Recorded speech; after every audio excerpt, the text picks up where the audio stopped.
आतापर्यंत जी आपल्याकडे माहिती आहे ते प्रेस नोट आणि लेटर आलेलं आहे आपल्याला लाच प्रतिबंधक विभागाकडनं. त्यांच्या मार्फत आपल्याला जी माहिती मिळाली आहे त्या अनुषंगाने आपल्या एक लिपिकाला त्यांनी रंगेहाथ अटक केलेली आहे.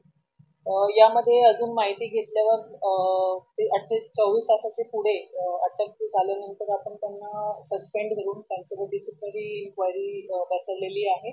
त्याचे दोषपत्र त्यांचं एकूण त्यांच्यापुढे प्रलंबित कामाचे तपास करून आपण दोषारोप बजावणार आहोत.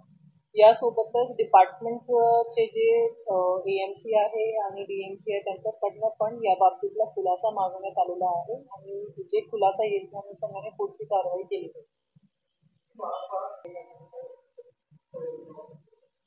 सर्वात मोठी याच्यामध्ये जी एक उपाययोजना आपण केडीएमसी प्रशासन म्हणून करण्याचा नियोजन करतोय ती की ऑल सर्व्हिसेस आपण ऑनलाईन पद्धतीने लोकांपर्यंत पोहोचू, जेणेकरून हा जो इंटरफेस आहे तोच राहणार नाही.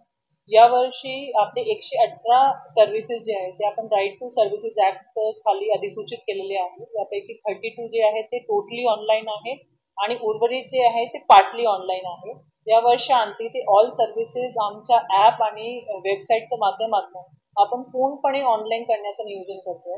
ऑलरेडी आपल्या केडीएमसी मध्ये ई ऑफिस प्रणाली जवळपास 1.5 वर्षापासून आपण कार्यान्वित केलेली आहे. आता मंत्रालयाला पाठवायचं जे टपाल आहे ते पण आपण ऑनलाईन पद्धतीनेच डिस्पॅच करणार आहोत. एकंदरीत टेक्नॉलॉजीचा वापर करून कुठल्या लेवलला कुठल्याही गोष्ट प्रलंबित राहणार नाही याच्यासाठी आपण दक्षता घेतोय, जेणेकरून असे प्रकार घडणार नाही.